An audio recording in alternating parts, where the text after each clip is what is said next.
tell us something that has been a success in the past week, something that you've done, some action that you've taken that has had a positive impact on the business, on productivity, efficiency. What do you want to share that's gone well in the past week? Some action that you've taken. So if you can type that in the questions and answers box, that would be great. A couple of people shared some great things with us last week. Kate from Shooting Star, just going to add you.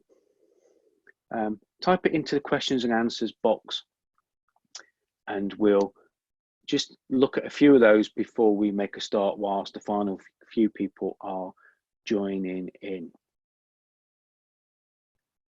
This is making sure that you, one, are engaging. If you are on today's session and you want to just listen and just take notes, that's fine. But it is something that I'm going to expect each and every one of you, if you're able to, and if you're willing to actually share some of the things that you're working on, go through. We're going to do a bit of a business evaluation, and we're going to talk through some other things where if you want to be taken off mute and go through things, then I will as well. If there's any questions you want to ask, burning issues on furlough, funding, couple of things I've had questions sent to me that I'm going to answer when we get started in about another minute's time. That would be good. So if you've got any questions, please put them in the questions and answers box. So Nick Walton here, we've secured a caretaking contract, which is a business gain due to the crisis, hopefully lead to a long-term relationship. David, great. Start back plans A, B, C, D, all the way to Z. Great. I'm glad. I'm glad you took some notes from last time about having those alternative plans. That's really good. Craig here has reworked business plan this morning as existing main business can't operate. Great. Thanks for that, Craig. Craig, if you can use the Q&A box, that will just help me. I'm not going to keep a careful eye on the chat box, so the Q&A box would be great to use for that.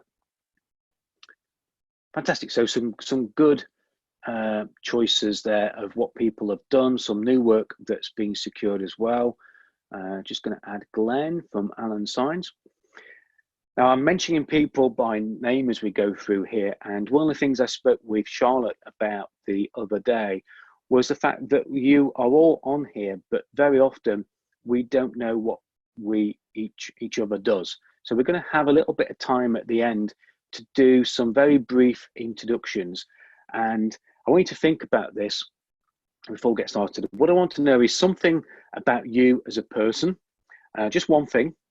I'd like to know one thing about your business and one way in which people on the call can help. And then I really encourage you all to communicate outside of this and try and collaborate and try and look at how you can work together.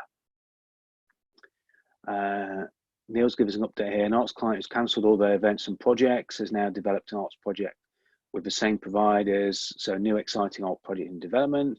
Mariah, have looked at all aspects of my business and found a relevant questionnaire and business plan that makes you address every area. Great. Found a problem area to address going forward to improve what we do. Well, that'll be really helpful for later on as well. That's good. Joe updated, one of our services, large community meal service, and the demand has increased. We've been able to respond to every referral, delivered 1,400 plus meals last week. Well done, Joe. So great progress, great success. Alan has updated information on various social media platforms. A couple of stalled projects look like they're going to happen again. And of course, yeah, Alan is an architect, so existing construction sites are reopening and new sites are starting. Yeah, I'm certainly seeing a big shift, and builders merchants are obviously all starting to open their doors and do deliver as well. And Neil's mentioned here, I've been sharing all my learning from these webinars with my fellow director to put an action plan together. Great. It's really good to see that things are being put into action. Otherwise, I get really disappointed if people don't do something with what they learn and they don't take the action. That's really important for me. Otherwise, I'd be wasting my time and the university's money. Right, I think we've got people, just about majority of people joined up now. I'm just going to add Paul as the last one. I'll just keep an eye on those and add people as they come through. We'll make a start. Welcome everyone to today's final webinar in the Crisis Productivity Program series that I'm delivering. Of course, there are other webinars still going to be released, and there's another one which I'm going to talk about in a second tomorrow. So welcome to today's webinar. Of course, it is put on by the Productivity Program, which is supported by the University of Lincoln and receives funding from the ERDF. There are lots of different ways that you can access support through the Productivity Program, not just these webinars. So there are grants available, there's academic expertise, internships, specialist advisor support, and much, much more. And yeah, there's just a couple of icons on there that give you a full range of what's available from the Productivity Program. So I certainly, again, would encourage you to reach out to the Productivity Program team and see what other support is available for you and your businesses. Okay, a couple of more people there. We've got that. What we're going to talk about today, we're going to cover through any hot topics. We're going to answer any questions. So please, if you've got any questions that you want answering, it might seem a simple question, it might not even be that relevant to what we talk about today, but if it's relevant to you and your business and it's important to be answered, please ask it, and I will do my absolute best to provide an answer either now during the session, or I'll do my best to go out and find the answer if I don't have my hands on it right now. We're then going to talk through a simple business evaluation, and this is something I do in a lot more detail with prospects and with clients, but I wanted to run through it today to help you. I think somebody mentioned earlier on about having a plan and deciding what's important to work on. We've mentioned that in previous webinars, but I really want to help you today to put together an action plan, and the start of that is by evaluating where your business is right now. So I want to make sure that we do that and start with the evaluation.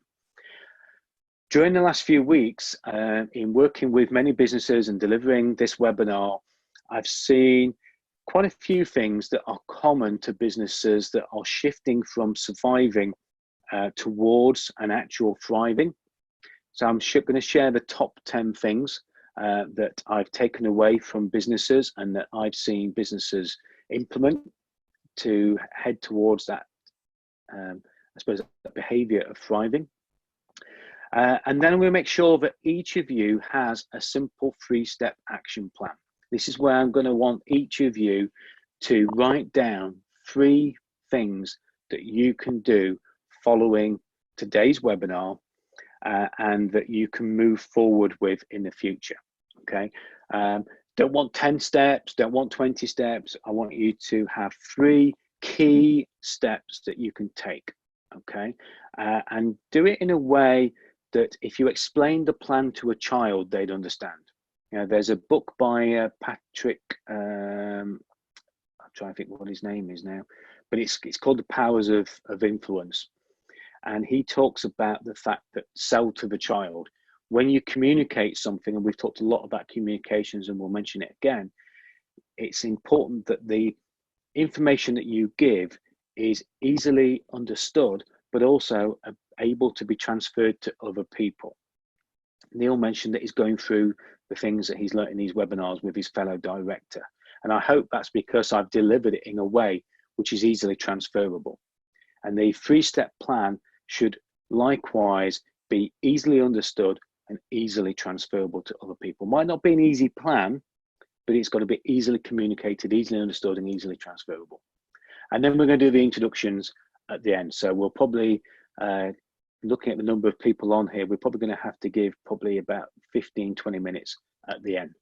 So we'll make a start. Any questions that you've got, please put them in the questions and answers box. Thanks, Craig, and thanks, Kate, for the updates as well. Kate's written to all the customers to thank them for their business, ask if there's anything you can do to help them. Great. to say thank you is really, really important in times like this. There is a webinar tomorrow. It's the first part of 3 weekly webinars being led by Distract. And tomorrow is Peter Watson, who's going to be talking about ways to market your business. Then there's going to be one on ads and how to obviously create attraction. And then the third webinar is on PR and how you can communicate effectively on that as well. So 45 minutes each webinar, 30-minute presentation, and then some Q&A at the end. As I've mentioned, everybody I think is now on the call. Any questions, any hot topics that you want me to talk through, please put them in the questions and answers box, and that's going to be the last call to do that, because I'm going to crack on. And I'll talk about the questions if they're relevant at a particular time, or we'll do a roundup of questions at the end and take people off mute if they're able to and talk through their questions. Couple of questions that I've been asked and a couple of hot topics just to touch on. Obviously, there was a new announcement which certainly has come about, probably is a better way of describing it, from the little bit of a farce that is the coronavirus business interruption loan scheme, CBILS. I'm seeing probably 1 in 7 people get told yes, and the other 6 getting a no, and there are many, many more people who are just not getting through to people. And there's so much inconsistency around the way the banks are dealing with it and the access to the funds, that I'm pretty sure the government have created the business bounce back loan. If you've not heard of it, it was announced by the Chancellor the other day. And this is a business loan fully backed by the government, 100% backed. All the details haven't been announced yet. It's going to be launched on Monday, the 4th of May. And it's a loan that gives businesses between £2,000 and £50,000. It is, and I use my language carefully, it is supposed to be simpler to apply for. It's going to be easier for decisions to be made. And it's going to be potentially just a 2-page application. Whether they'll want more information after that, I don't know. But the business bounce back loan is something to keep an eye on. And it really is, I love the title of it, much better than the CBILS, because this is about helping businesses bounce back. This isn't about the interruption that they're having right now. This is to give those small to medium-sized businesses some funding to get themselves back on track. And I think there'll be a lot less hurdles to jump for this. So take a look at that. I've had some engagement about that on social media as well. And some people are skeptical. Some people are saying it's not enough and it needs to be widened out. But certainly I think the existing CBILS scheme, I think it was David from Alan Sines who mentioned that, you know, the businesses that are really struggling are those mid-sized businesses who perhaps haven't got access to the small business rate scheme. And even those micro businesses like myself, where, you know, I have a virtual office at the university, I work from home the rest of the time or in client offices, I've not had that business rate scheme neither. And there seems to be, you know, 2 sets of people that are really losing out. They're not getting the loans, they're too small to get any kind of access to finance. So I'm hoping the business bounce back loan will give some of those people who have so far received nothing an opportunity to actually get some kind of help in some way. The other question I just want to mention is furlough and holidays. I've had quite a few people ask me this, and I took some advice on this the other day, and I know there might be some HR people on this call, and I would love to have you contradict me or echo what I say, but generally you need to speak to your HR provider if you've got one. Your holiday policy should continue. If you ask people to give you a month's worth of notice, if you say only 2 weeks at a time, then that should still continue. But generally, public holidays should be paid, and I'm encouraging people to pay them at 100%, but you can claim 80% of the furlough against public holidays. Now, if people have got holiday booked during the furlough period and they still want to take it as holiday, of course, it's going to save the burden of holiday pay later on. You can do that. There might be a chance that the government claim it back off you at some point in the future, but watch this space. But certainly, there is a lot of detail around holidays. The most important one, and the one I wanted to share with you, and most of you might be aware of this anyway, is that what the government have done is they've updated the working time directive. And one of the big things that difference that makes on holidays is that you're not suddenly going to have everybody rush to take all their holidays before the end of any holiday year. You can now carry up to 20 days over into the next 2 years. And what I mean by that is that if you do have 20 days that they carry forward, you can then ask them to spread those 20 days over the next 2 holiday years. Okay, so quite a big change in that.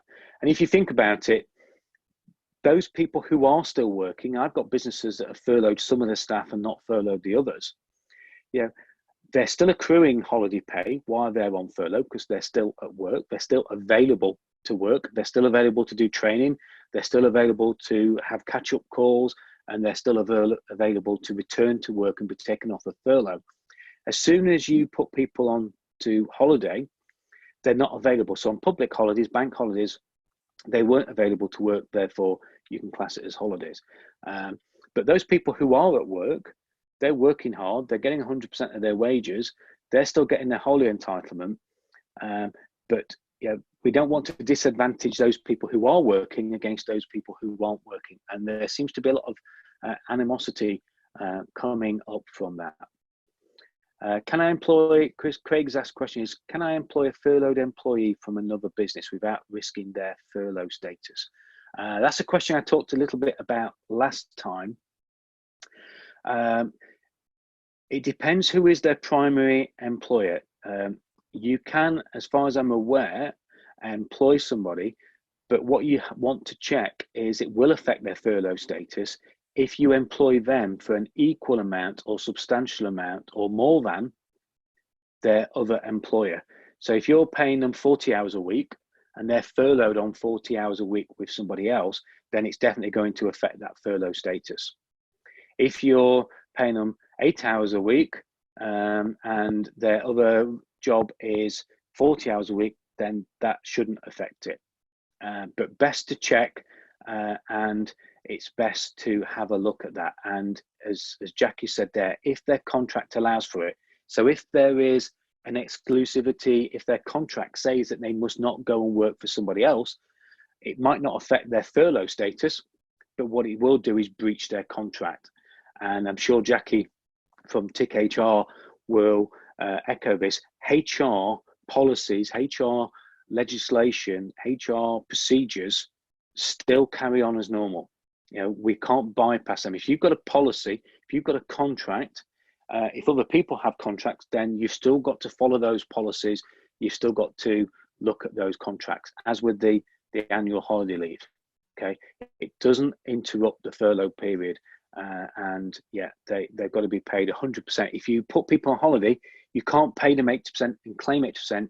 You've got to pay them 100% and then claim 80% back off the government. So the employee has to get 100% of that holiday pay. Okay, if you've took a decision, as many have, to only pay people the 80% of the furlough and claim 80%, then that's fine, but you can't apply that to holiday, whether it's public holiday or whether it's other holiday as well. So great, and Jack has agreed with me, so thanks for that. The other thing is, and this is really important, that as businesses are starting to think about being reopened or allowed to reopen under whatever the government is going to announce, one of the things that is important, and I'm certainly seeing this with a lot of construction companies that I work with, that if you're continuing to work, you have got to look at your COVID-19 standard operating procedures. Okay, you've got to look at risk assessments, method statements. If somebody catches coronavirus through being at work, so it could be a husband that comes to work, takes it home to his family, he catches it at work, he passes it to them, he might not be ill, but something might happen. It is a reportable disease. So you've got to make sure you've got all the relevant ways in which you work, method statements, risk assessments. Even if you're a small company, if you want to reopen your business, if you want to continue to trade, make sure that you've got the standard operating procedures of how you're going to deal with COVID-19, both in control of infection, reporting, handling risk. You've got to make sure that you have those standard operating procedures in place. Really, really important to do that. And of course, Jake's just joined a session who did the cybersecurity webinar a couple of weeks ago.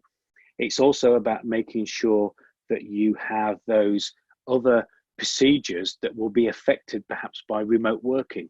Look at your security, look at the way in which you're going to work and adapt, because the new work model coming out of this needs to have some kind of documentation. If you don't want to be caught out, then make sure you've got some standard operating procedures there, and get help from those people who can to help you do that. Right, I think we've just about covered that off. If there's any other questions as we go through, please keep asking them in the Q&A chat. But what I'm going to do now is take you through a business evaluation. And there's, I'm going to give another shamed plug. A friend of mine, Mike Michalowicz, has released his new book called Fix This Next. And this comes from that book.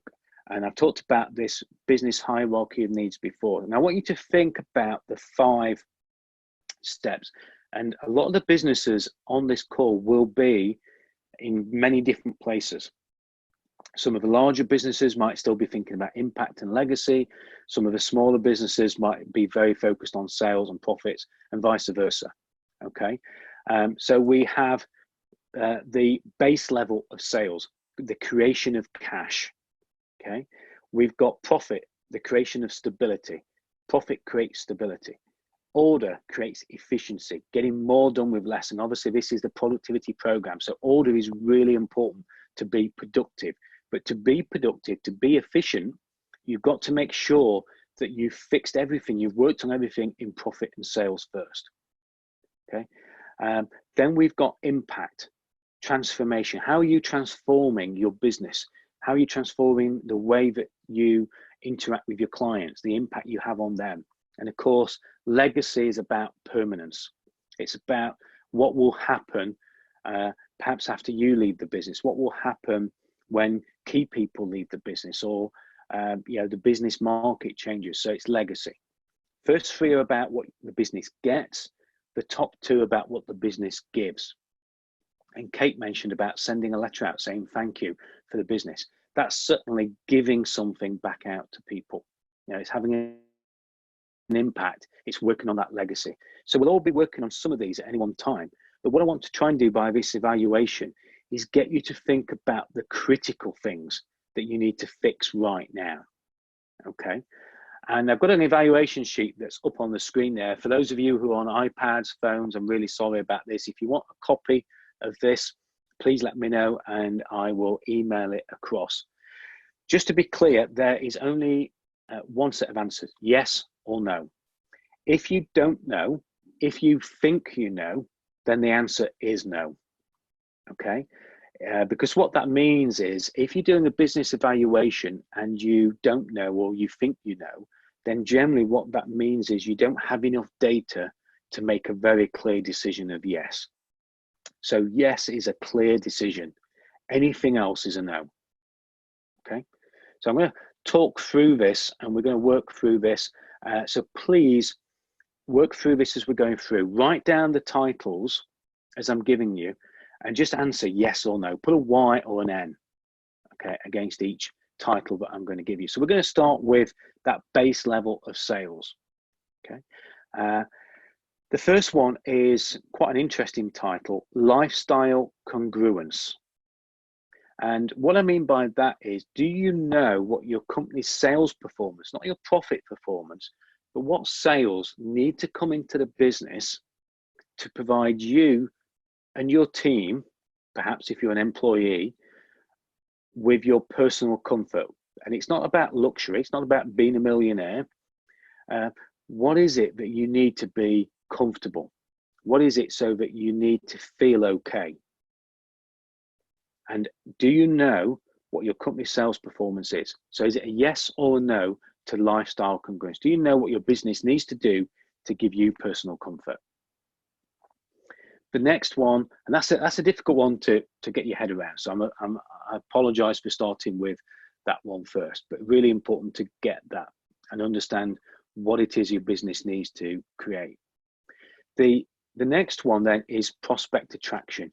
Are you attracting enough quality prospects to support those needed sales? Yes or no? And I'm trusting that you're writing these down as we go through, because any that are no, I want you to make sure that you're thinking about working on them and thinking about them for the 3-step plan at the end. If you don't do this, we won't be able to work on the 3-step plan at the end.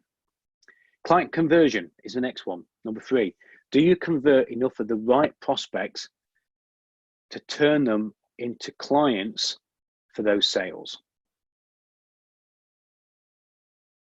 I'm just going to bring in Javier. Do you know what your conversion rate? Are you converting enough people? The next 2 are really important to me. It's interesting that they're in sales, because I think absolutely that's where they should be. Delivering on commitments. Are you delivering fully what your commitments are to your clients? Okay, and the next one is then, are you collecting on those commitments? Do your clients pay you on time? Do they treat you well? Do they send you the purchase orders that you ask for? Are you fully delivering? Are you delivering on time? Are you giving them the customer service that you promised to give them? Are you delivering things when you say they're going to deliver it? Okay, so lifestyle congruence, prospect attraction, client conversion, delivering on commitments, collecting on commitments. If you can make sure that you've listed each of those down and you've got either a Y for yes or an N for no against each of those. And when you say yes, you've absolutely got to be sure it's a yes. If it's I think so or I don't know, then it's a no. Okay, moving on, profit. Debt eradication. Are you trying to consistently remove debt rather than accumulate it? And I know that's a difficult question when I've just gone about business bounce back loans and CBIL loans and things like that. But this is about, as a business, are you consistently trying to remove debt rather than accumulate it? Yes or no? So debt eradication. Margin health. Do you have healthy profit margins in each of the business offerings, each of the business areas, products, and do you look for ways to improve them all the time? So what's your margin health like? Do you have healthy profit margins? Are you trying to improve them across the board? Yes or no? Transaction frequency. And I'm sorry if I'm talking that fast that you're not getting a chance to write these down. Of course, you will have the recording, so you will be able to go through these at your own pace and look through them in more detail. Transaction frequency. Do your clients repeatedly buy from you over alternatives or competitors? Now, some of you might say, well, we don't deal with clients every month. They only buy from us once, twice a year, or even once every 2 or 3 years. But whatever it is, do your clients choose you over alternative products or from your competitors? Profitable leverage. Now, yes, when we do have to use debt, we know that it's a necessity sometimes, but actually, are we deciding to use debt to generate profit? Yeah, what we're looking to spend the money on, is it going to generate profit? Because that's what we need to make sure we do. It's got to generate profit. Okay, and something I've spent a lot of time working on, thankfully, as many of them have thanked me, with clients during the last 12 months or so, is building cash reserves. Does the business have enough cash reserves to cover all expenses with no other income coming in for 3 months or longer? Now, the reason we say 3 months generally is that, these are exceptional circumstances we're in, but even the coming out of it is going to be phased. So generally, when a crisis happens, whatever that crisis might be in your business, it generally has a lead in and a lead out time. So if you've got 3 months worth of money that covers all expenses, then generally that will give you a 6-month ability to cope in a crisis. So that's what I mean by that. So just to recap: debt eradication, margin health, transaction frequency, profitable leverage, cash reserves. If any of these are jumping out at you that you think, yeah, I need to work on that, then just circle them round. We're going to put these into the plan a little bit later on. Now I'm going to talk about the next one, and then I'm going to skip through the final two of impact and legacy. So the next stage is order, and I excuse or I ask to be excused in the Z that's in minimized. This is actually a paste from the book, so it's an American book in language, so it's got a Z in there rather than an S. But looking at order, okay, so we've fixed the sales, we've worked on profit, and now we're moving to what this program is all about: being efficient, being productive. So are you minimizing wasted effort? So do you have an ongoing and working model that gets rid of the bottlenecks, gets rid of the slowdowns, and gets rid of those efficiencies? Are you continually looking at minimizing wasted effort? Yes or no? Role alignment. If you've got teams, even if you're on your own, does your own role and responsibility actually match with the talents that you have? Do the people that you delegate to, the people that you have on your team, do their roles and responsibilities actually match the talents that they have? Really important. The other thing there next is outcome delegation. Now, I hear so many people talk about the fact that they thought they were going to save time by delegating. They delegated the task, but then everybody comes back, keeps asking them questions about it. That is quite simply because you've delegated the task. What you've not given people is the empowerment and the responsibility to solve the problem that they're closest to. So if you're giving people a task to work on a problem, fix a problem, deliver a solution, then you haven't empowered them to resolve it if they keep coming back and asking you questions. And all these are about efficiency. All these are about making efficiencies on time, money, productivity, etc. Final two, linchpin redundancy. Is your business designed to operate unabated when key employees, not just you, but key employees are not available? Yes or no? And the final one in this is mastery reputation. Are you known for being the best in your industry at what you do? Now, I like to think, in my business, yes, I am. That's why, most of the business that comes to me comes through referrals, comes from inbound marketing. Are you the same? Are you known for being the best in your industry at what you do? Yes or no? Do people understand what you do? I was just finishing a call, 40% of my business is coaching other coaches. And I do that with coaches around the world. And I just finished a call earlier on with a coach from Atlanta over in the States. And one of his biggest problems is he is known for being great, but people don't actually understand what it is that he does. So that's really important. The final two from the evaluation: impact. So this is about looking at transformation. This is about how you benefit the people around you, the businesses around you, your employees. Do they all align with your dreams? We talked about strategic plan a couple of webinars ago. This is all about making sure that you are aligning people, that you're giving benefit to people. So are you having, and I'm going to ask one simple question, do you feel that you're having an impact on the people that you work with and who work for you? Okay, your clients, your suppliers, your employees, yes or no?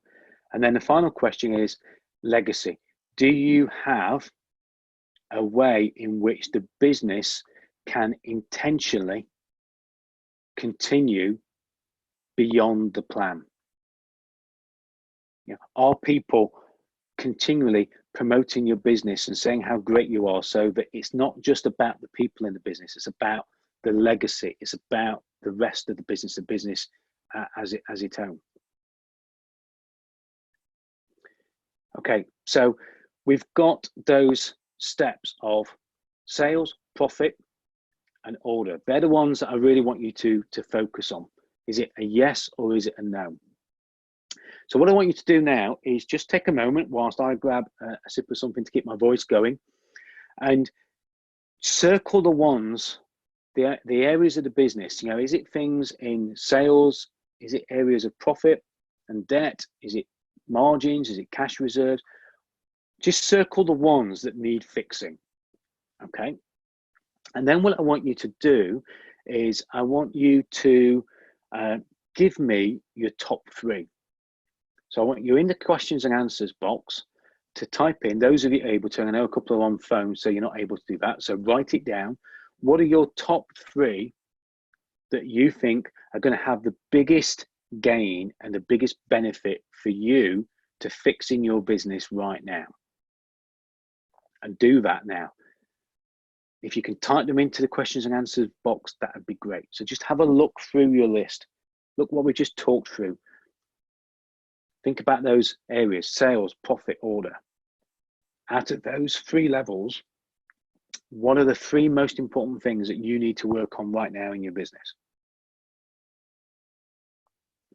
It might be the evaluation got you thinking about something else that needs fixing in your business that we didn't ask the question on. And again, if you want a copy of this evaluation sheet, then just let me know. It's a very simple yes/no evaluation. So don't be shy. Have a think about it. Type in the questions and answers box and let me know. Craig has asked a question here. I know Julie's just had to shoot off there, so that's okay. Emergencies come up. Craig, are the recordings of the previous sessions available? Yes, they absolutely are.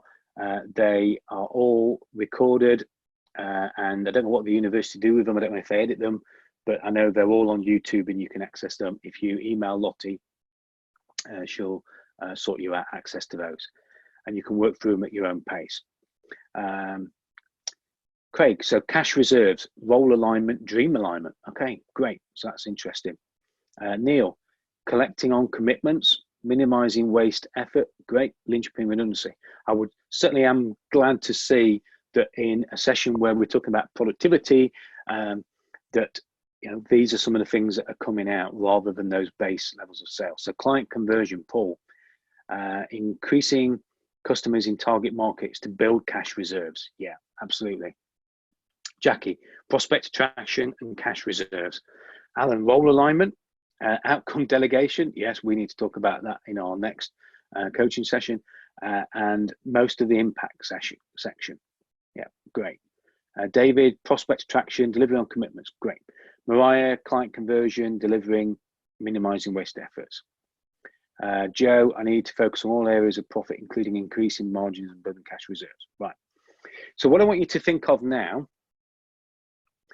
and really, I appreciate all of you that have put those in, and those of you who haven't done that, please keep them coming in there, and certainly make a note of them there. Eric has put here cash reserves through new and existing R&D projects with uni, innovate to deliver clients. Great.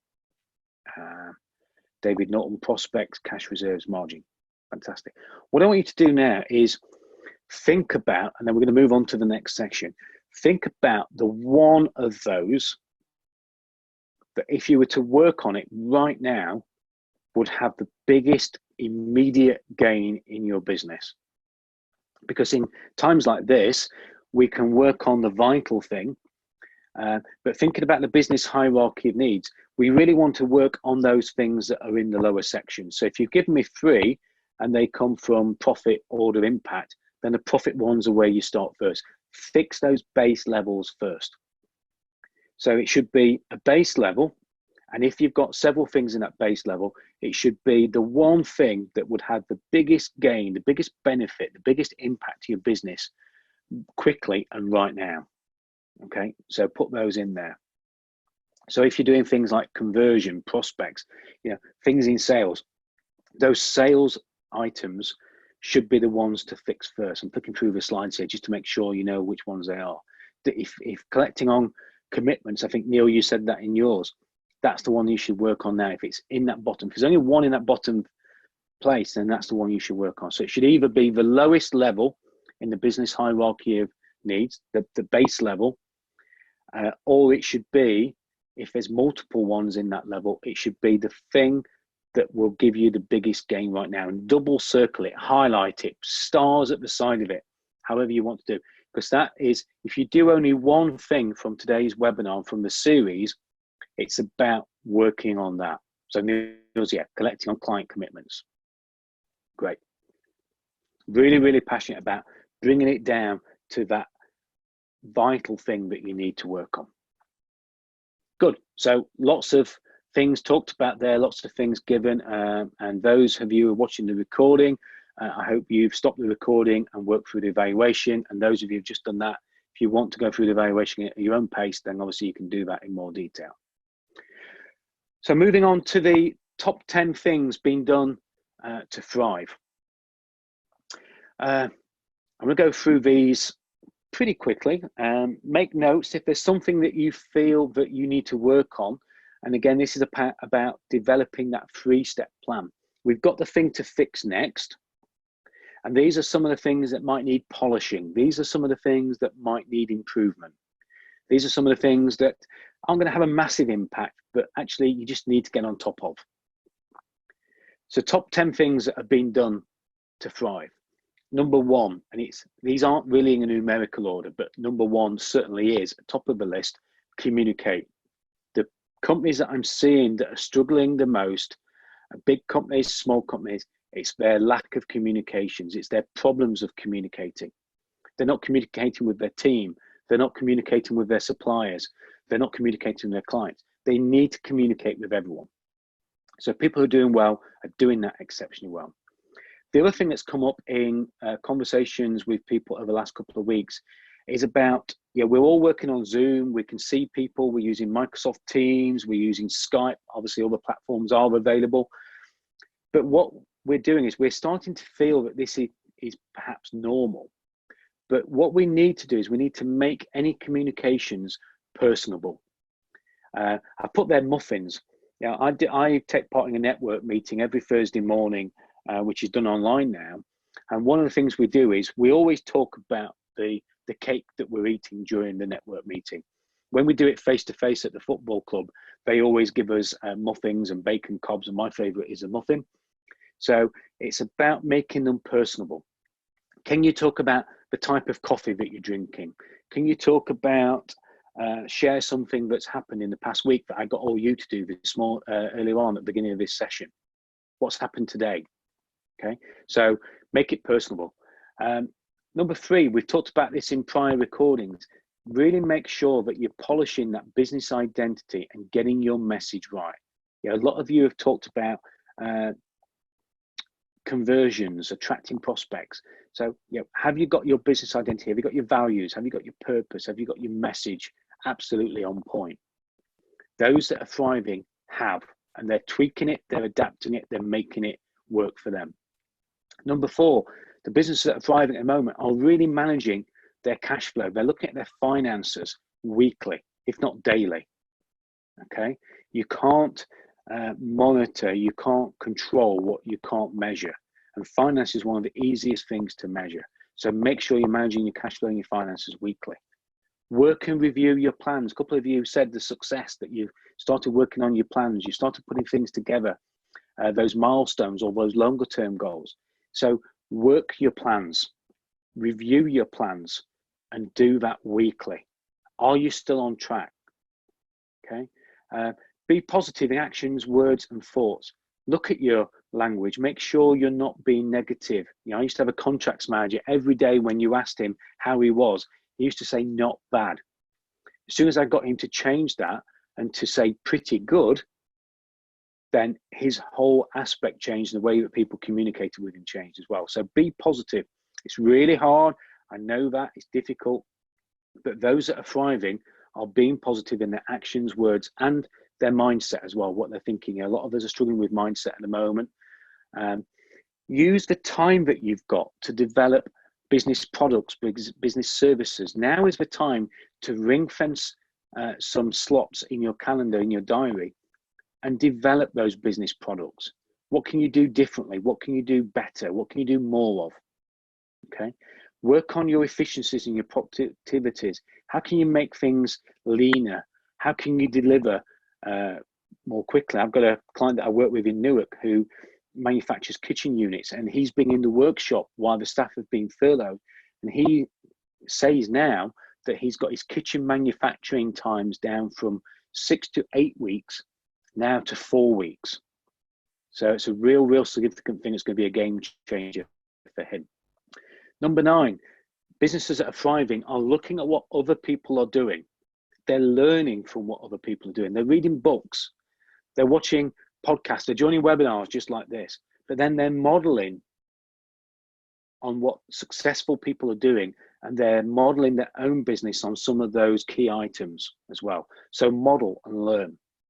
And this is a really important one for me at the end. Fire musket balls, not cannonballs.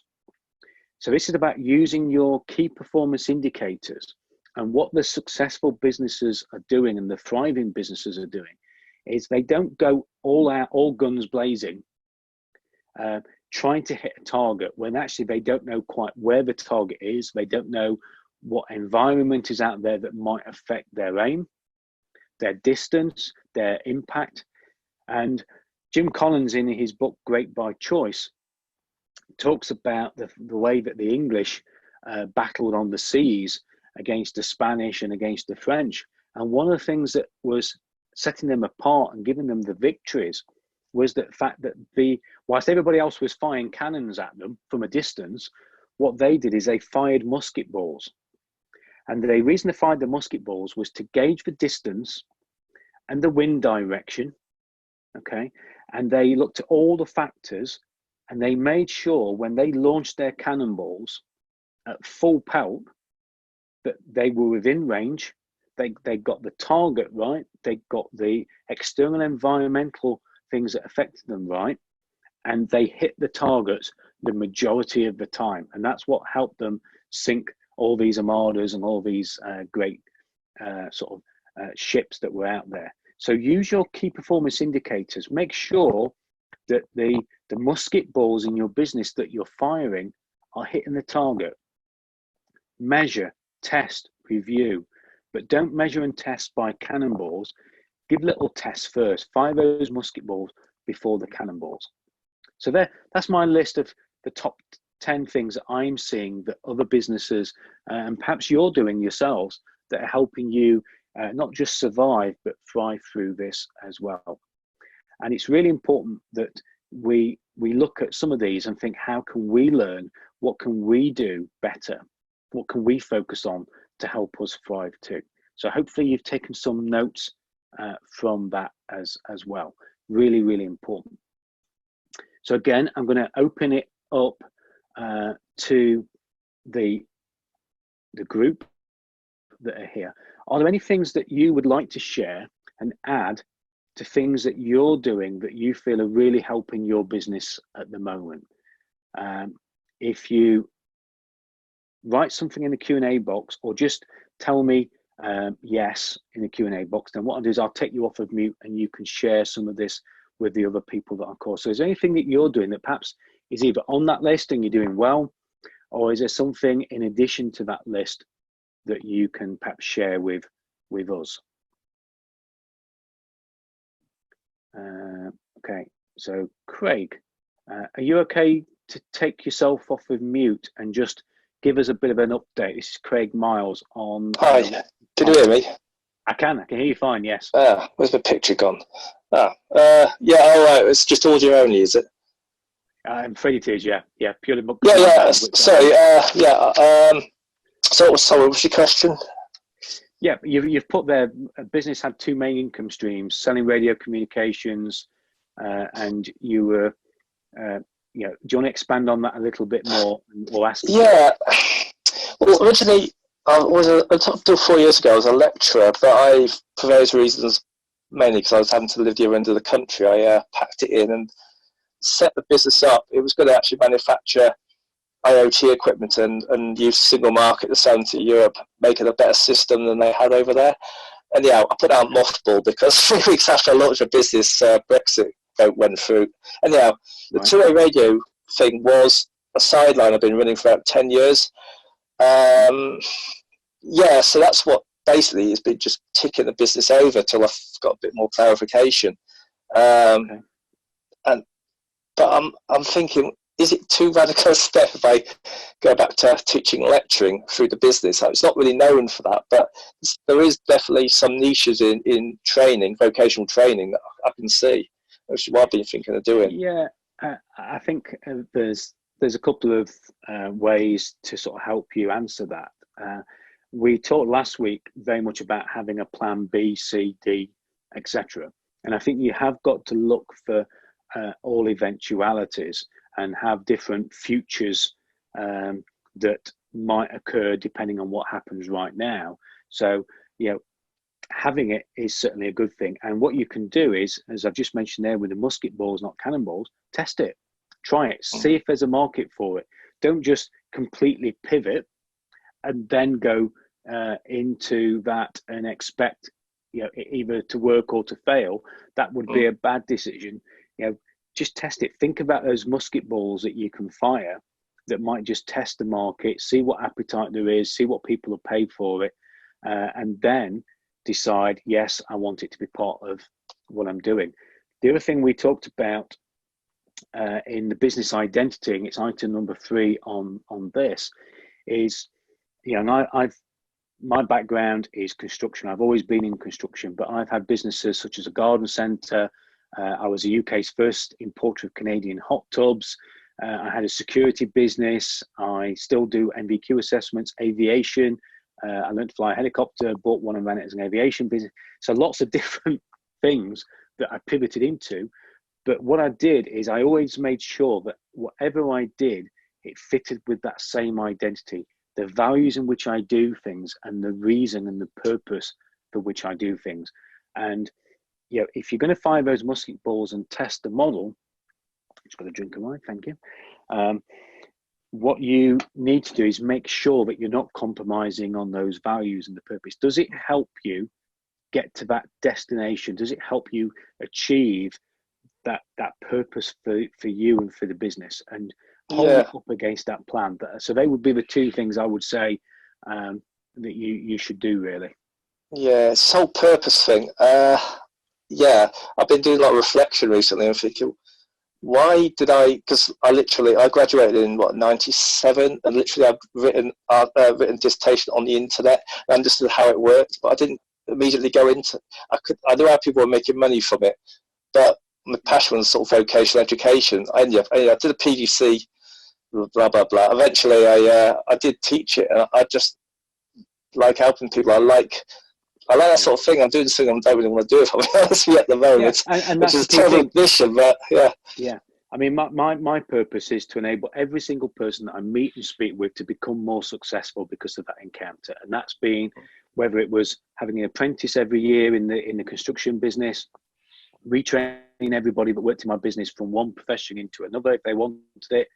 You know, so once you find that purpose, Craig, and you will work on that, you know, if it fits with that purpose, if it fits for what you're passionate about and what drives you, then it's certainly worth giving it a try, looking at a plan B and firing the musket balls and seeing how the environment out there is going to treat it. Definitely.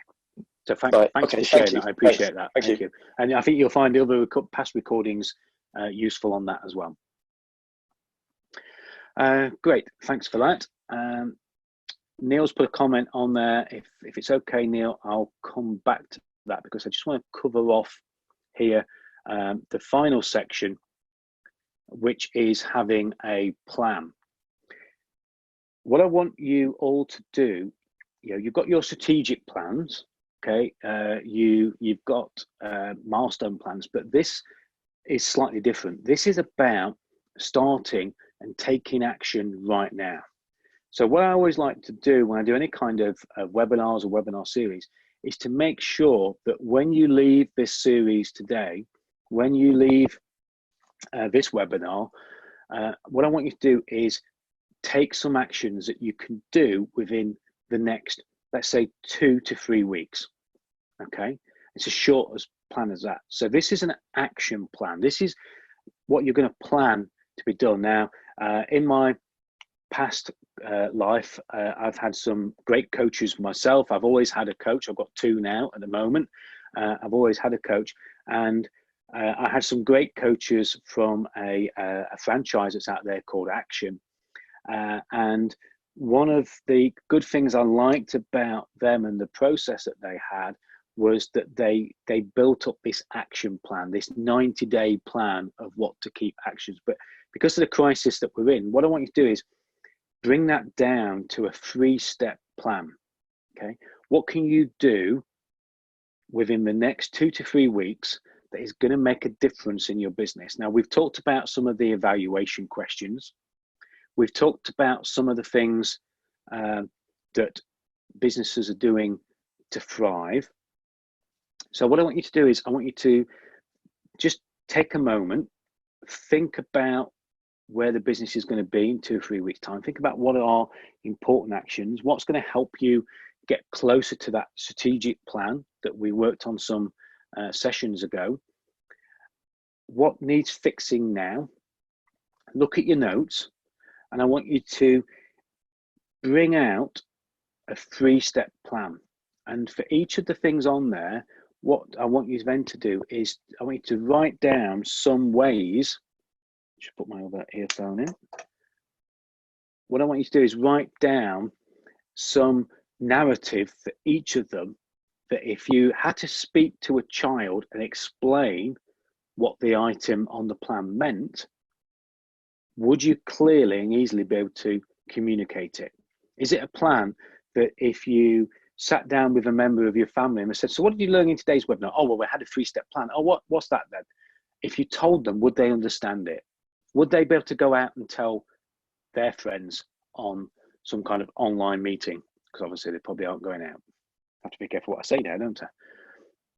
So I want you to look at your notes. I want you to think about what's important and write down 3 things. Again, I can't see that you're doing it. I trust that you are. Trust that everybody that's on this call or watching the recording. 3 things to do. Let's get a very clear boundary. Let's say 3 things in 3 weeks. 3 and 3 challenge. That'd be a good thing to do, wouldn't it? So what's your 3 and 3 challenge? What 3 things can you do? What actions can you take? What things can you complete? What things can you work on in the next 3 weeks? Could be something that's come up in the evaluation. Just pick my pen up. It could be something that's come out of the things to thrive. It could be something completely different that's in your business that's appropriate right now. Could be a new product. Could be a new service. Could be something more personal. So a 3 and 3 challenge. What 3 actions in the next 3 weeks? And what I'd like to do, you can type it in the Q&A box by all means. And I don't want you to lower your hands, but when you've done it, but what I'd like you to do, those of you who have got 3 things that you're going to do in the next 3 weeks, just put the hand up, just click the hands up button. I know some of you on phone call probably can't do that. So keep your hand up. When you put it up, keep it up. So Neil, Adam, Craig, Alan. Okay, not many hands going up. So who else? David. Okay, Paul. Paul, hope you have, and we'll work on that a little bit more. Another David. Eric. I'm going to keep going. I want you to keep thinking about this until we've got as many hands up as we possibly can. Eva, I'd love to see your hand go up. What 3 things can you do? Jackie, what 3 things? James, Joe, Mariah. Mariah, thank you. Great. Kate, Isabel's got her hand up. So I want you to think about what 3 things are you going to do? 3 and 3. What actions are you going to take? What things are you going to do? So we've got 12 out of 20 at the moment got their hands up. Those of you who haven't got your hands up, if you want to tell me why, or is there something you're struggling with, is there something that's getting in the way, then I'm happy to spend the next 5-10 minutes, and it might help other people develop their thoughts as well. I'm just going to lower 14. Great. So obviously people do that. If you want some help in working through those 3 things, just put it into the questions and answers box. Just put there, help me out, or yes, I need help, something like that. And I'll take you off mute, and we'll do a little bit of a workshop type format where I'll try and help you, and we'll get other people to put comments in there as well. So if you need some help, we've got 15 out of 20 people now that have an action plan. Jay, you ought to have an action plan. If you haven't, we need to speak about that in our next coaching session. Okay. If anybody wants any help on that, Joe's shared here, just while you have a think about it, Joe's shared here, develop a comms plan. Great. Develop a robust performance management system. Restart my blog on the website. Yeah, it could be something as simple as that. This isn't big stuff. You know, this can be a simple action, something you can do today, tomorrow, anything you can do in the next 3 weeks. So type them in the Q&A box if you want to share. So we've got 4 people, we've got 16 people who now have 3 things, really, really important. We want to show the results. I want you to be committed to doing something from this webinar. I want you to make sure you're making the most of your time with us today. I know for Mike, that might be a little bit difficult. Tim, interesting. You know, you can still have your own action plan. I'm sure you're developing action plans with your clients that you're working with. But what 3 things could you do that are different? What 3 actions could you take in the next 3 weeks? Okay, so Jackie, develop new content, communicate effectively, follow up. Again, think about the narrative. If you say follow up, how do you explain to me, I don't want you to do it now, but how do you explain to me as a stranger what that is going to be? So make sure for each of these things that you're listing down, Diana, make business case for the business bounce back loan. Yeah, incorporate new service offering. Great. Apply for loan. Yeah, apply for loan. Yeah. So it might be 2 actions, might be 1 to prepare and get all your financial information ready for the business bounce back loan scheme, and then apply for the loan. Could be the second action. So absolutely. Tim, thank you. Yeah, he's put his hand up. He's got 3 actions.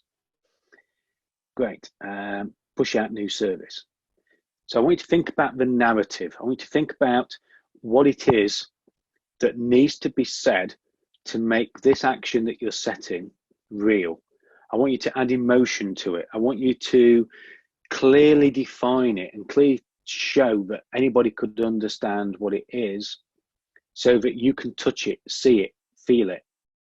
Yeah, if it's got to be something that you can type up, put it on a wall. You know, I always remember the first coach I ever had got me to do something like this, and then he got me to put it on the front of the fridge door. So every day I went to the fridge for the milk for breakfast, I saw the actions that I'd got to complete that week. It was a thing that, yeah, at the time I had to do to be accountable. And I want you to hold yourself accountable for this. I'd love you to share your 3 in 3 productivity challenge, whatever we want to call it. We'll get Charlotte to think of a great name for it and share it in social media. Tell us what you're doing. Connect with each other. We're going to do the introductions in just a moment. Share with other people what it is that you said you're going to do, and be accountable for getting things done. So we've got 17 out of 20 that have put their hands up to say that you've got a committed plan. So I really, really do appreciate that, and take my hat off to you. And it's been a privilege to actually have so many of you on this that are so engaging That's great. Craig, tightly defined target market, financial target for 2020. Great. All the above focused on new training pivot business. Great. And I hope that helped a little bit of what I said earlier on. Amazing. So again, thank you very much for sharing those and for putting your hand up and committing for doing 3 things in the next 3 weeks that will move your business forward. Really, really important. So what we're going to make sure we do is that you do think about how that's going to make you feel. So if you achieve these actions, what difference is it going to make? How is it going to make things better? How does it fit with the plan? How are you going to measure it? Okay, how are you going to determine that you've done this? So just take 20, 30 seconds just to jot some more notes down of how is it going to make you feel if you achieve these? How much better are things going to be? How are you going to measure these actions? How are you going to know that you've actually succeeded in getting them done? Okay, so just add a note to that so we can just make sure we know when we've got there. That's the other important thing. And again, those of you who haven't put your hands up, it could be some work on your values. Make sure whatever this action plan is, that you can share it with your team. Make sure it helps you stand out. Share your plan with everyone, okay? Make sure the plan helps you be more efficient, leaner, more productive, and ultimately make sure that it still fits with your values. Don't take any actions, don't make any decisions that don't fit with those core values that you have in yourself and in your business. I really hope that that's giving you something to think about. We've got just over 20 minutes left now. So I'm going to give, we've got a couple of people that have dropped off. So I'm going to give people roughly about a minute each, no more than a minute. Just tell us one thing about you as a person, one thing about your business, okay, and one way in which some of us might be able to help you, or one thing that you're looking for, and that would be really good to do. Let me just get my timer up here. Great. So those of you who are able or don't want to be taken off mute, that's no problem. Please make notes of what other people have got on there. I'm going to go down the participants list. So we start at the top and then work down. 60 seconds, one thing about you, one thing about your business, one way which we can help you. And if you don't want to be taken off of mute, I'm just going to lower all your hands there. Those of you who do want an opportunity, please do that now and just put your hand up just so I know which of you want to introduce yourselves to the rest of the group. Tim, you've already taken yourself off of mute actually, so can we start with you, Tim? Or have you taken yourself off of mute by mistake? So I taking yourself. Okay, so if you want to introduce yourself to the rest of the group, tell us one thing about you. It doesn't have to be really personal, don't worry about that. One thing about you, one thing about your business, one thing you're looking for. Put your hand up, leave it up if you can, and then we'll go down the list. So I'm going to go to Kate first. Over to you, Kate. If you want to unmute yourself and then just mute yourself up when you're finished, and I'll tell you when your 60 seconds is up. Yeah, sure. Thank you. Thank you very much. I've got over 20 years experience in journalism and PR, and I'm a qualified journalist and experienced PR person. I can't remember the next bit. One thing about your business. Oh, sorry. Set my business up in 2006 with my business partner. We expanded a few years ago. Originally, we were just PR. Now we're PR, marketing, and digital. So we're a bit more of a one-stop shop for marketing and promoting businesses. And I'm looking for people really who have a really good story to tell, or something interesting that they want to share with other people, but they're not sure how to get the message out there. Okay. And how can we help you? What can we do that are on this call? You know, is it about looking for people like that? What can we do to help in the last couple of seconds you've got left? I think it would be good if you notice any good news stories, or you have clients or suppliers who tell you that they have good news stories or something interesting, unusual happening within their business, and you think other people need to know about it, put them in touch with me. Okay, great. Thanks for that. I was just about 60 seconds, so well done. I'll just let you mute yourself up. Jackie from TIC HR, I believe. Unmute yourself. Hi. One thing about you, one thing about your business, and one way we can help. Oh, blimey. One thing about me, I'm from the northeast originally, but moved down to sunny Sleaford in Lincolnshire 20 years ago. And when I first started work down in this area, I developed an HR function within a local tech firm. And then 2 years ago, I left there and started TIC HR. So it's been going for almost 2 years now, and it's going really, really well. And what I'm looking for really are for businesses who are needing some help during this time, not only now, but as they start coming out of it. Okay, great. Is that all right? Yep, perfect. I suppose, is there anything, you know, can we connect with you to do that? How do we, yeah, I know Kate is sort of connected to many of us on the call, but yeah, how can we do that? Do we need to connect with you on LinkedIn, or, you know, how can we best do that? Yeah, so I'm quite active on LinkedIn, or I try to be as much as possible. So that's a great place. I also have a mail list where I update my clients and potential people who are interested in my content on what's going on in the world of HR and employment law. So just, yeah, by all means, get in touch and start the conversation. Yeah, good. Okay, thanks for that. Thank you. Diana's just asked a question there, if I can share slide 9. So hopefully, Diana, you can see slide 9. I think that's the slide that you wanted. So if you, if it's not the right slide, then let me know. Okay, Craig, I know you told us a little bit about you earlier on. So give us something unique about you, one thing about the business, and one way we can help you. If you take yourself off your mute and yeah, right. One thing. Great. So I'll start waffling on. Unique about me. Briefly, left school at 16. Worked for a bit.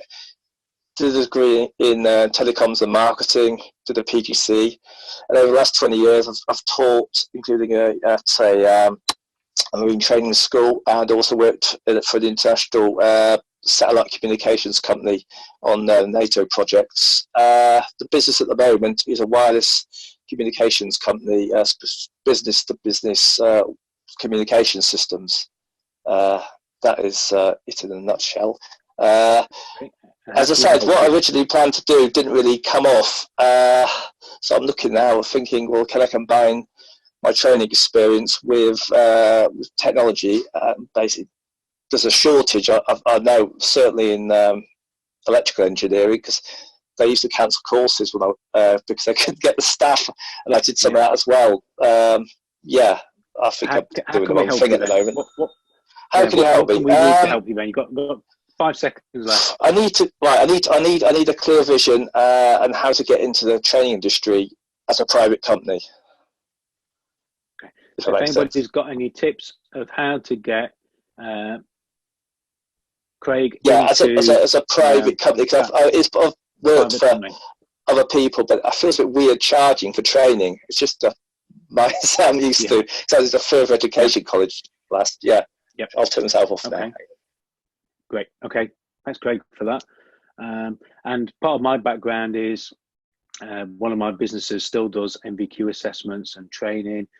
So if you want to talk about that outside of it, happy to do that as well. I'm sure there's a couple of introductions and a couple of ways I can give you ideas on that as well.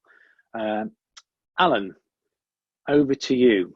One thing about you, one thing about the business, and one way we can help. Okay, my name is Alan Evans from Evans McDowell Architects. One unique thing about me is with my wife and myself, we run a small charity in Ghana. We've built various schools and training centres out there in West Africa. See, I didn't know that, Alan. You've never asked me. You never told me. Yeah. There's all sorts of things in there. Business-wise, we started up with my partner 2 years, just over 2 years ago as architects, obviously. We came from another company, so we have had 2 very busy years. We brought a lot of education clients who work for various councils, big Lincolnshire estate, and all sorts of other work. But we're expecting things to be obviously more challenging going forward with the general economy. So one way to help is we're going to have to improve our communication and get our name out there. So if you hear of anybody needing an architect, we work locally, nationally, at all levels of work. Okay, great. Is there any particular way we can help? How can we, connect you better? Is there any one way we could perhaps help a little bit differently? I'm not sure how to answer that, other than we know we need to do more communication ourselves. We've been so busy that we haven't been getting our name out as much as we should, and a lot of the work has come through personal relationships. But we need to. Sounds like you perhaps need a one-to-one with Kate then.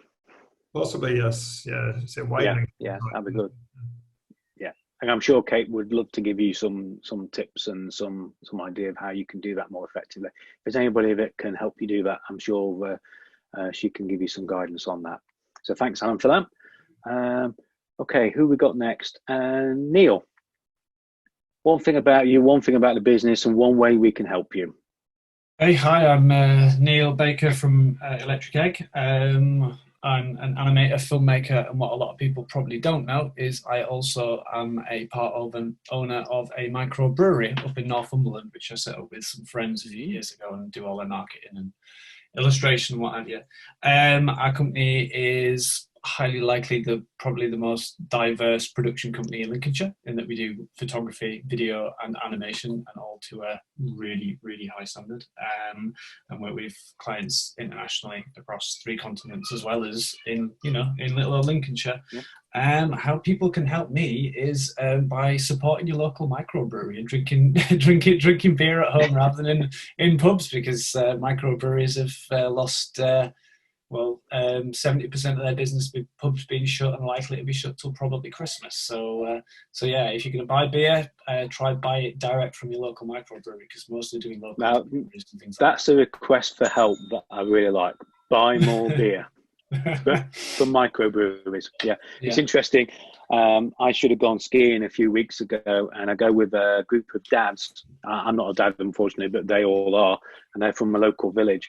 And they're all passionate about their socialising, and they've done exactly that. There's a microbrewery somewhere over Mansfield Way, and they all got together. They put a whole village order in for this brewery, and it all came in plastic bags, almost like those bags that you get inside wine boxes.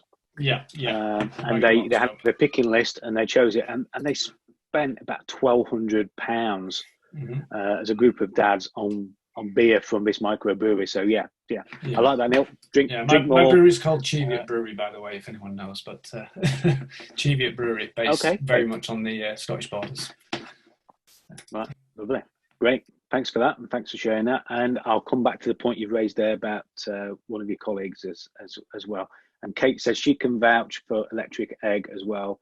Very talented team and high quality work. So that's good. And I think that's one way we can all, if any of us do work with each other, and Neil said there about supporting, one of the best ways we can support is by leaving reviews. Okay, if you've been to a Lincoln or a local restaurant, pub, go on TripAdvisor, leave them a review. Tell people how great they are. Leave a Facebook review, because when things start to turn around, people will make choices of where they go based upon those reviews.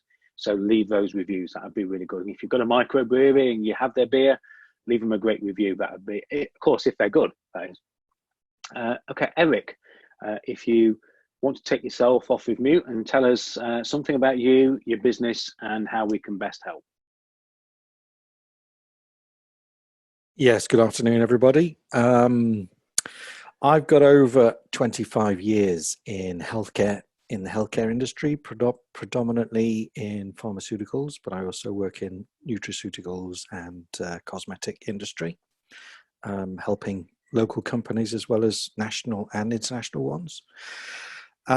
a little bit about our business. We are a research, innovation and supply company. We're based at the Lincoln Science Innovation Park, and we do research projects for clients and some wacky ones for ourselves that I've had hidden for that length of time to see if we can develop them.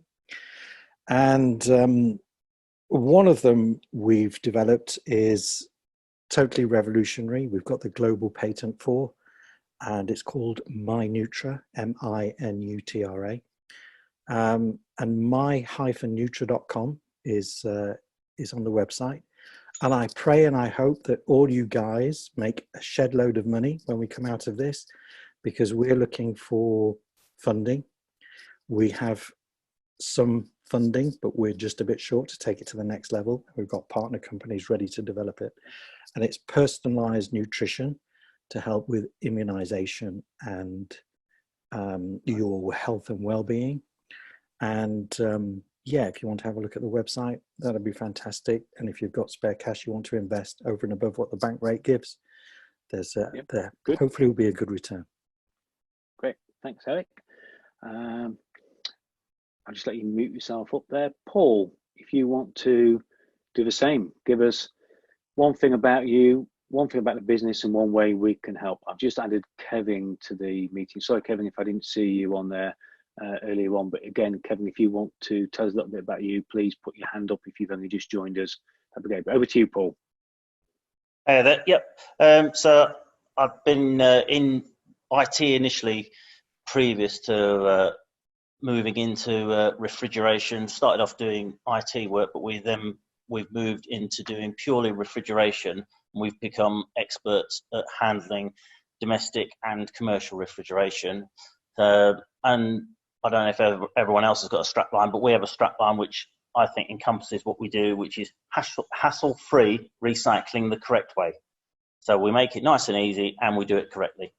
And I'm trying to promote that out to other businesses who do bulk collections or need to get rid of bulk loads of domestic refrigeration, or for all the catering and the hospitality industry that have got old non-working commercial refrigeration. We'll come and collect that and take that away and recycle it correctly for them.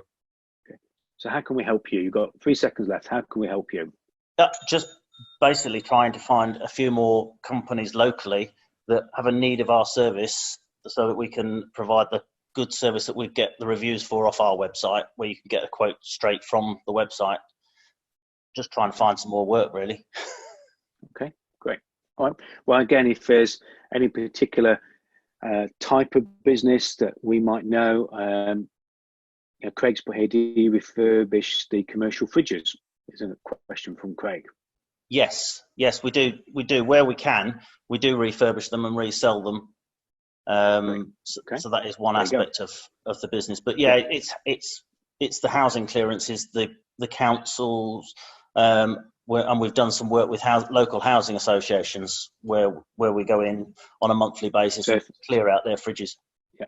So if anybody's got relationships with people who have multiple premises, housing associations, local authorities, where bulk collections can be done to multiple houses in a particular area or on a particular run, that would be a big help to you. Yes. Yeah, good. Okay. Yeah, thanks. Great. Sorry, Paul. Right. Okay. Anybody else? I'm just going to read out here what Diana has said. So Diana is from Octagon Technologies. She can't take herself off of mute because she's got her mum with her there. So David will come back to you in a second, or Judy, whichever one it is. But Diana said, thing about her is that she is the eternal optimist. Thing about the business, it's reliable and trustworthy technology without tears. She's looking for new business clients of all sizes anywhere in the country. So if anybody wants help with their IT support, their backups and their technology without all the tears, then I'm sure any introductions to Diana would be great. And I hope I've done you service, Diana, by reading that out as I've done there. Okay, David or Judy, do you want to take yourself off mute 60 seconds to tell us one thing about you guys, one thing about the business and how we can help? I should be off mute now. Hi, yeah, it's David actually.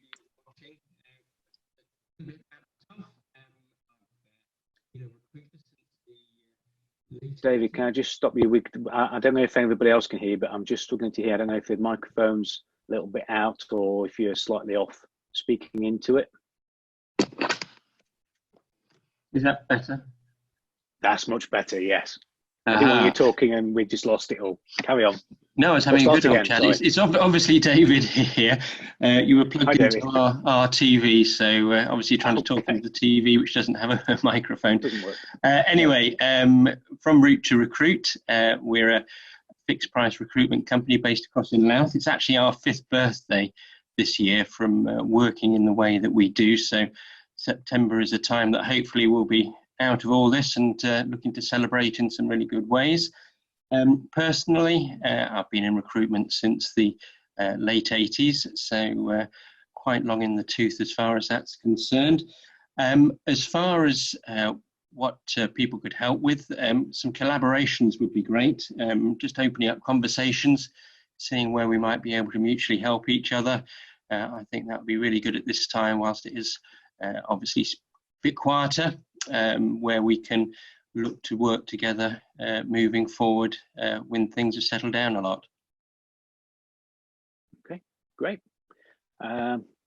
Fabulous. And I've used and referred quite a lot of clients to David and the team at Route to Recruit, and certainly as Kate gave a shout out for Neil Electric Egg, I can certainly give a big shout out for Route to Recruit. If anybody's looking to recruit and wants a different way of doing it, then and great service, then definitely a big shout out to David and the team at Route to Recruit. So well done, David, and thanks for really looking after my clients. They all value it, and I know I've never had anybody say anything different other than exceptional service. So well done.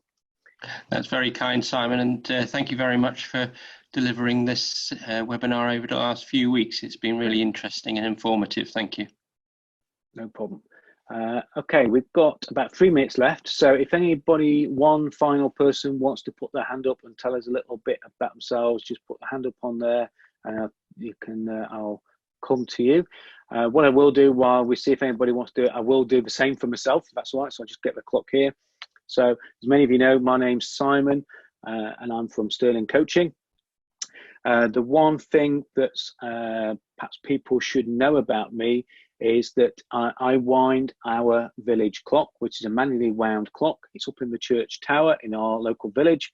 The last guy before me wound it for 42 years. I've been doing it for 10 years, and it needs winding every single Saturday morning between 9 and 12, just to make sure that the time keeps on track and that the chimes keep going as well. And I intend to wind it until I possibly can, and I can't get up the ladders anymore in the church tower.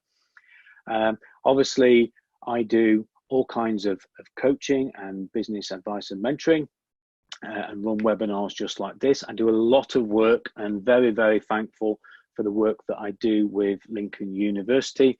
And the one way that you can help me is by going on to my LinkedIn profile or my Facebook and leave me a review of this webinar series. The one way you can help me is help me sell other series like this, and it would do the university a lot of credibility as well if you leave some great reviews about this webinar series. So that's what you can do for me. So we've just about gone out of time. Craig, I'll answer that if that's okay. Anybody else got any final questions or anything else that they want to introduce themselves of? Neil, you mentioned one of your colleagues has turned a personal project that has been working on at home into gifts to send to clients as a thank you. This has led to potential new project and just a lot of good feeling towards the business. Yeah, especially with clients who are finding this time hard, personal and professional. There's nothing better than a thank you card, a thank you gift. That is great. I think clients that have stuck with you, absolutely, I think that's a great way, Neil, of saying thank you and sending out a very simple gift sometimes. My accountant sent me a box of cookies the other day from a company called Cookie Doodle Doo, and it was a branded set of cookies just to thank me for being a client. So yeah, trust me, anything that's biscuit related is always a win-win for me, so that's great. Any final questions? Happy to answer any others. We've just about come to the end. say it has been an absolute privilege to be able to deliver this series of webinars. I'm really grateful to the university for allowing me and supporting this series, a really, really important time. I think it's really shown that they have been innovative, they've stepped up. Other webinars are still to come. Don't forget, tomorrow is Distract's webinar, and I know there are other webinars planned as well. I hope, as David just said, I hope it has been a great help. Most important thing for me is that you take some action. Do something with what you've learnt. Put that learning, put those notes into action. Read through them as many times as you can, but do something with it. That's the most important thing from my point of view, and that then will help me and enable me to live my purpose of enabling people to be more successful through that engagement with me. And I really, really do hope that that has helped you be more successful. We're just about run out of time, so nothing more now remains than really to wish each of you success, and to follow that cliche, you know, stay safe, stay healthy, those of you who can, and whilst we're still under instructions, stay at home as well. And don't forget, make use of the productivity program, reach out to the team there, contact details are on, and yeah, look forward to perhaps catching up with any of you very soon on social media or any other platforms at any time. Thanks very much, and bye for now.